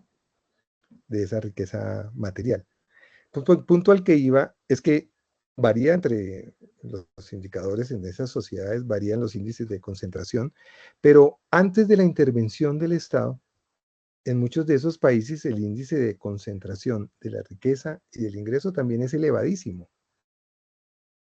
con la intervención del Estado, se recauda por la vía tributaria una proporción muy grande de los recursos generados en esas sociedades y se redistribuye hacia la población trabajadora, especialmente hacia la población de menores ingresos, y se garantizan un conjunto de derechos mediante servicios, o sea mediante la provisión de servicios, o sea mediante transferencias monetarias, mediante el subsidio del desempleo, mediante las pensiones, mediante los servicios de educación, de salud, etcétera, etcétera. Aún países como Colombia hace algo de eso, pero lo que han mostrado algunos investigadores es que el índice de concentración no se modifica prácticamente, es muy poquito antes de la intervención del Estado y con la intervención del Estado, lo cual lleva a tratar de explorar qué es lo que pasa. Pero ahí solo lleva uno a una de las discusiones de fondo que vamos a tratar de ver más adelante sobre el papel del Estado, ¿sí? Y es, bueno, en principio, si no hubiera intervención del Estado, la distribución del ingreso y la riqueza, incluso en Suecia o en Noruega o en Alemania, es elevada, es grande, porque es la dinámica de la producción capitalista, o en Francia o en España. Con la intervención del Estado se logra corregirla, ¿sí?, en favor de los trabajadores. Habría que empezar a explorar y estudiar el por qué y en qué circunstancias eso se ha dado, etcétera, etcétera. Y se logra entonces que haya una serie de mejorías en otros indicadores sociales: acceso a la vivienda, acceso a la salud, acceso a la educación, longevidad, pues la esperanza de vida, desnutrición, etcétera, etcétera, etcétera. Entonces, no sé hacia dónde iba su pregunta. Efectivamente, ¿hay diferencias? Claro que las hay, ¿sí? Vamos a tratar de explorar por qué las hay, porque en algunos países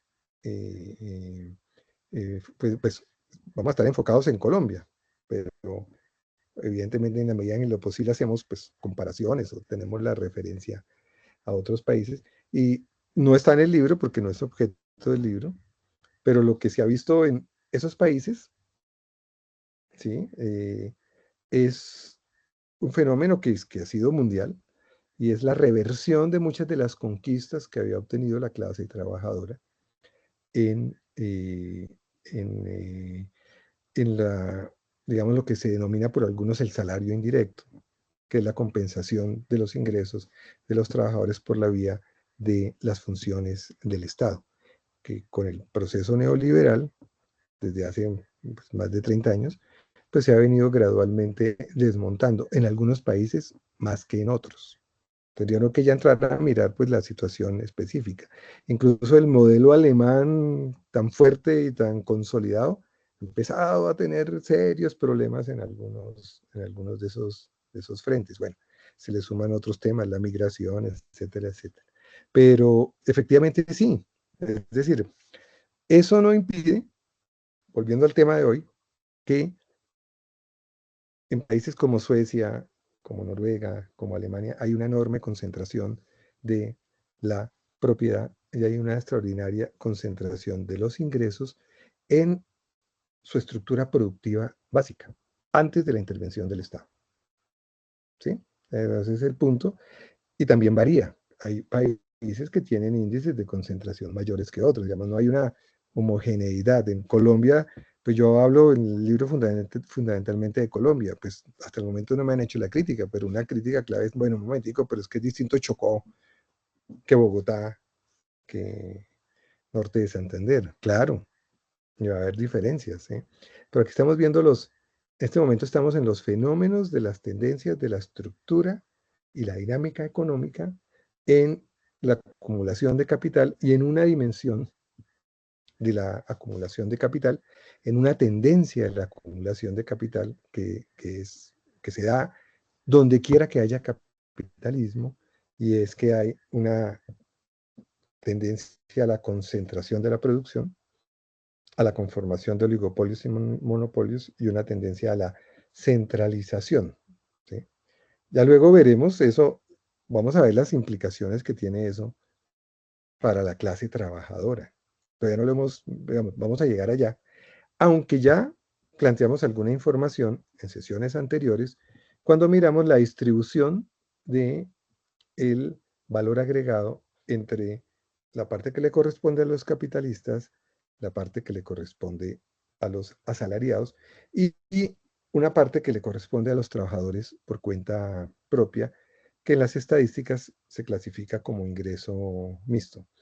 Ya la primera información que miramos a un nivel agregado es que hay una gran concentración en manos de los capitalistas del valor agregado.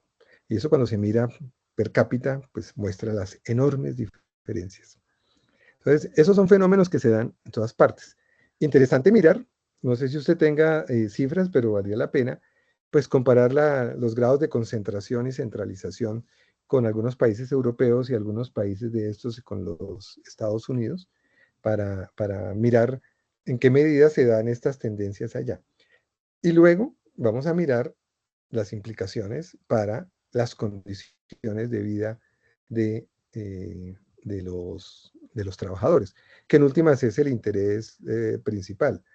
Por un lado está el interés de los capitalistas, pero desde una perspectiva socialista o comunista, pues interesa mirar es las consecuencias para los trabajadores. Hasta el momento, con una información, digamos, muy simple, pues lo que se ve en Colombia es que la gran mayoría, la gran masa de trabajadores tiene muy poquita propiedad. La propiedad está concentrada. La propiedad de los medios de producción. No estoy hablando de la propiedad de los bienes de consumo personal en la casa, aunque hay alguna información que recoge el DANE que puede tener una aproximación a eso. Pero la propiedad de medios de producción es la propiedad pues, de fábricas, de herramientas, de tierra, de instalaciones, de dinero. ¿Sí? Entonces, la gran mayoría de eso de la población no tiene ni dinero ni medios de producción, o los tiene a un nivel muy, muy precario, que son esa gran cantidad, esas cientos de miles de pequeñas empresas, microempresas o trabajadores unipersonales. Entonces, me parece muy pertinente y creo que vamos a detenernos una parte sobre el papel del Estado, en el cual podremos mirar que es buena parte de la discusión de política que se da en nuestras sociedades. En nuestras sociedades, pues una discusión es la que está ahí siempre en el fondo, que a veces está, digamos, dormida, oculta, es la discusión sobre capitalismo versus comunismo o socialismo. Bueno, esa es una. Esa tiene, digamos, unas características particulares. Pero la otra es, dentro del capitalismo, si es posible hacer reformas sociales que mejoren las condiciones de vida significativamente de los trabajadores y que resuelvan buena parte de los problemas de los trabajadores en el marco de la sociedad capitalista, y ahí donde entra el debate sobre el papel del Estado, sobre un Estado intervencionista, más o menos intervencionista, sobre un Estado que desarrolla lo que se ha denominado en Europa fundamentalmente un Estado de bienestar que trata de compensar, ¿sí?, la situación de los trabajadores que no la encuentran en su salario o en sus ingresos propios y que se les compensa mediante un conjunto de funciones del Estado. Ese es un debate pues, cotidiano, permanente. Es un debate que tiene pues, los extremos neoliberales libertarios como Milei, que quieren que el Estado no cumpla ninguna función, hasta el extremo muchísimo más intervención.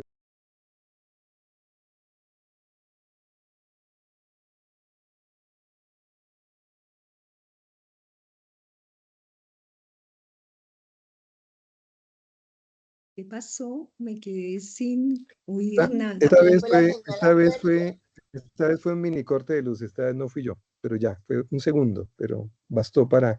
Bueno, no sé, hay más comentarios, preguntas, contrapreguntas, réplicas, pero creo que los temas de Nodier y luego Manuel.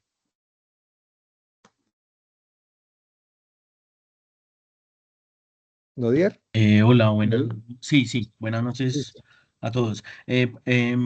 Profesor, es que ayer en el Consejo de Ministros y lo que se ha venido queriendo implementar desde el Ministerio de Minas y Energías acá en Colombia, hablan de unas comunidades energéticas donde quieren buscar que algunas comunidades pongan paneles solares y además de abastecer la energía que consumen propiamente la comunidad, vender el excedente. Y hablaban del término postcapitalismo, porque de alguna manera Ajá. la familia pasa a ser parte del medio de producción, de distribución, y pues sí, entonces la pregunta es sencilla. ¿Qué opina usted de ese término postcapitalismo, en este caso de las comunidades energéticas? Gracias, Nodier. Si quiere, Manuel hace su pregunta y comento las dos en conjunto. Hola, buenas noches, profe. Sí, me salto como a otro tema más abstracto, es mm, estas encuestas que realiza el DANE, estas encuestas de la que veíamos del tema comercial y de las manufacturas y del sector industrial. ¿Para qué el DANE hace eso? Es decir, es parte de los instrumentos de regulación de los mercados que hacen los estados precisamente buscando que el capitalismo sea, digamos, no monopolista y con todos estos regulaciones que hay en algunos estados frente al monopolio. Y en la práctica, ¿cómo se hacen, digamos, estas encuestas? ¿O se hacen más por la vía como haría tal vez la DIAN, que sería como, muéstrame realmente cuáles son sus cuentas internas para hacer como la veeduría de esos datos, si son, digamos, basados en la acumulación real, digamos, en la real tasa de ganancia que tienen los propietarios, o si es más como una entrevista más cualitativa? Y Ya. segundo elemento sería una pregunta más relacionada a no solamente la competencia que hay entre los capitalistas a escala nacional, que sería un poco el alcance de estas encuestas del DANE, sino también la competencia con los capitales internacionales y cómo poder medir Sí. esa injerencia de los capitales internacionales, de esos grandes carteles productores a nivel mundial en las cuentas nacionales de producción, en la medida en que muchos de ellos, Ujú. pues, tienen una capacidad impresionante de acumulación de capital, de medios de producción, llegan y invierten, entre comillas, como por ejemplo la compra de Bavaria por parte de las SAP Miller, pero los propietarios de Bavaria realmente no vendieron, sino que entraron a ser parte de una empresa más grande, y esos procesos de concentración y monopolio, ¿cómo lo podemos ver? ¿Qué tanto se está produciendo acá y qué tanta es la explotación realmente que se está dando acá entre los capitales nacionales y los capitales internacionales? Sería eso, por ejemplo. Listo. Muchas gracias.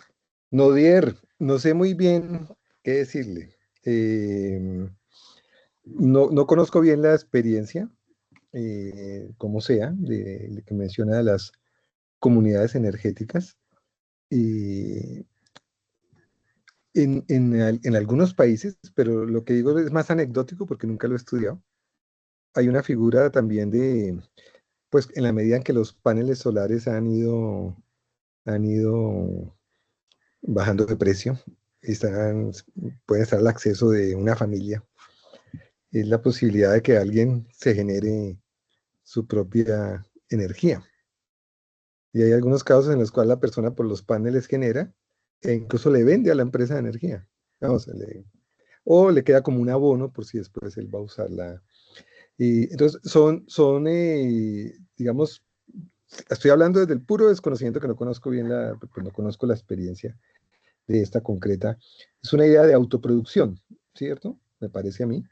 Es decir, que podría ser parecida, digamos, a que yo diga, bueno, en la terraza, si tengo una terraza o un espacio en mi casa en la ciudad o en el edificio arriba, de que yo puedo producir algunos vegetales, ¿sí? Sí, O es algunas, precisamente en ese sentido. Sí. sí, sí, me imagino que es como, sí, y pues no sé, pues se usan muchos terminachos, ¿no? Tecnofeudalismo, postcapitalismo. Y pues el grueso, digamos, pues es posible que algunas de esas comunidades también hay que mirar, algunas de esas comunidades pueden que sean muy aisladas, etcétera, etcétera, no están muy vinculadas a las relaciones capitalistas, en otros casos puede que sí, pero, pero pues en mi opinión, pues es ponerle un título muy, muy pomposo porque el modo de producción capitalista, pensando solo en Colombia, sigue siendo el modo de producción dominante. Y pues son formas en las cuales sí, usted puede mediante alguna manera evitarse el tener que comprar un bien o servicio que necesita, en este caso energía, y autoproducirlo, y si hay algunas condiciones o hay algunas restricciones o algunas situaciones que son más favorables, pues bueno, pues tiene lógica hacerlo, así como usted producirse alguna fruta o alguna verdura o, sí, o bueno, o digamos, usted bien podría decidir que usted va a hacerse todos los muebles en su casa, ¿sí? Entonces no compro muebles, y, bueno. Pero digamos, me parece muy pomposo el término postcapitalismo, pero pues lo voy a indagarlo un poco más, ¿sí? Bueno. Pero no me parece que eso, si, digamos, post es que está después del capitalismo, ¿no? Y el postcapitalismo, o el superar el capitalismo, por lo menos como lo pensaban algunos de los clásicos influenciados no solo por Marx, sino antes de Marx, pues era de pronto volver a una sociedad comunitaria y no a una sociedad de competidores, ¿no? A una sociedad en la cual los miembros de la sociedad producen lo que necesitan para ellos mismos, es decir, donde como sociedad producimos para satisfacer nuestras necesidades y no producimos en competencia con otros y mucho menos en una relación en la cual el uno es dueño de los medios de producción y el otro no. Entonces, superar el capitalismo sería volver, entre comillas, a una idílica sociedad comunal, podría ser una manera de verlo, pero si no es así, es por lo menos eliminar dos grandes rasgos del capitalismo: la producción por parte de productores privados y la concentración de los medios de producción en una clase con respecto a la otra. Tengamos una sociedad en la cual todos seamos realmente partes iguales de esa sociedad y produzcamos en la comunidad para resolver las necesidades de la comunidad. Bueno, pero pues no sé, le echamos cabeza al tema. Manuel, el DANE no tiene es decir, hay otra información que la recoge el, la DIAN porque tiene interés, pues, tributario. Ese es otro tipo de información. De hecho, el DANE, cuando hace sus investigaciones, hay una cosa que llama la reserva estadística. El DANE no puede divulgar información que permita identificar una fuente particular. Está prohibido. Que de pronto alguien lo logre hacer con algún análisis es otra cosa, pero el DANE debe tratar de impedirlo, porque la intención de un departamento estadístico es producir información que sirva para el conocimiento de la estructura y tendencias de una sociedad, que le sirva a sus instancias políticas y al Estado y a las distintas organizaciones sociales, pues para tomar decisiones, para hacer propuestas, para esto. Digamos, es otra la finalidad. ¿Por qué específicamente estas tres? Habría que ir a ver. Hay una que es, el DANE ofrece en su página web unas encuestas que llama encuestas estructurales, que son complementarias a la gran investigación del DANE, que son las cuentas nacionales. Y está la encuesta anual manufacturera, que tiene muchísimo tiempo, y desde hace unos años, es mucho más reciente, tienen la encuesta anual de servicios y tienen la encuesta anual de comercio. Y entonces, el propósito aquí es más de conocimiento, es más de conocimiento para, pues, políticas públicas, pero sirve para estudios. Por ejemplo, usted lo puede agarrar para hacer análisis marxistas y el otro lo puede hacer para hacer un análisis de cómo estimular y proteger la industria, que es el interés de Piedad. Entonces, decir, hombre, la industrialización colombiana está limitada. ¿Por qué está tan limitada? ¿Por qué son tan pequeñas nuestras empresas? ¿Por qué no son competitivas? Vamos a hacer estrategias para fomentar la competitividad. Pues son todos esos temas cotidianos de las políticas públicas y de las acciones que hacen los estados y promueven los gremios, etcétera, etcétera. Entonces tiene esa otra finalidad. Y el DANE le llama encuesta, ¿sí? Pero no se imagine, Manuel, que es una persona que va tocando de puerta en puerta. Según la ley, y las personas naturales y las personas jurídicas tienen en Colombia unas obligaciones estadísticas. Y entonces, por ejemplo, el DANE identifica un universo,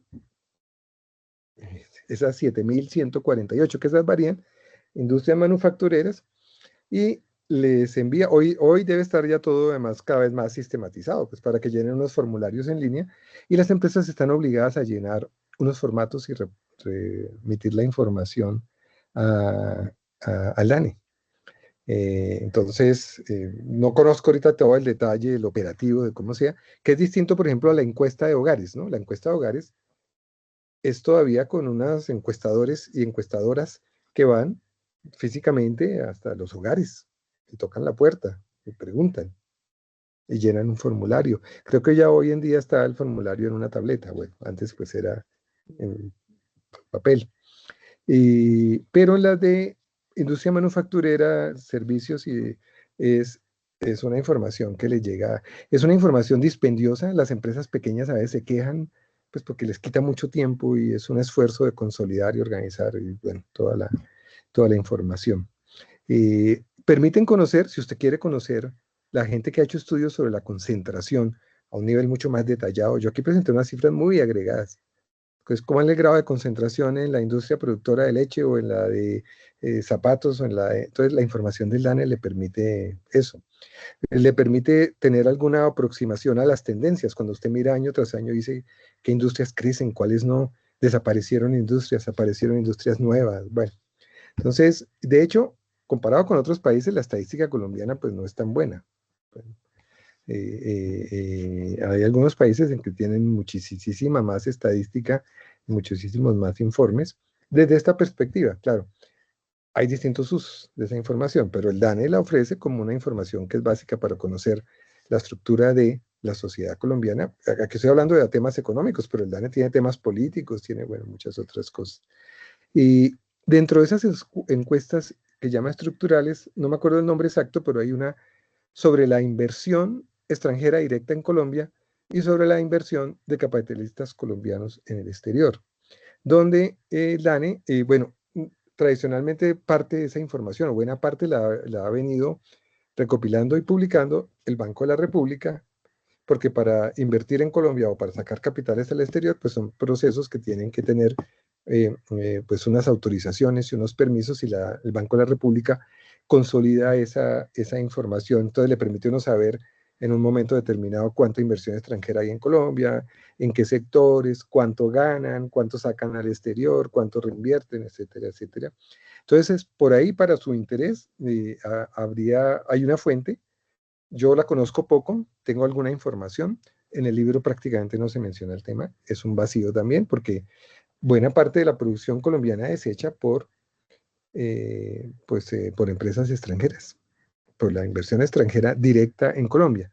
No la inversión que se trae para efectos especulativos de tasas de interés en el sector financiero, sino la inversión que viene para la minería, para el petróleo, para la agricultura, para la industria manufacturera.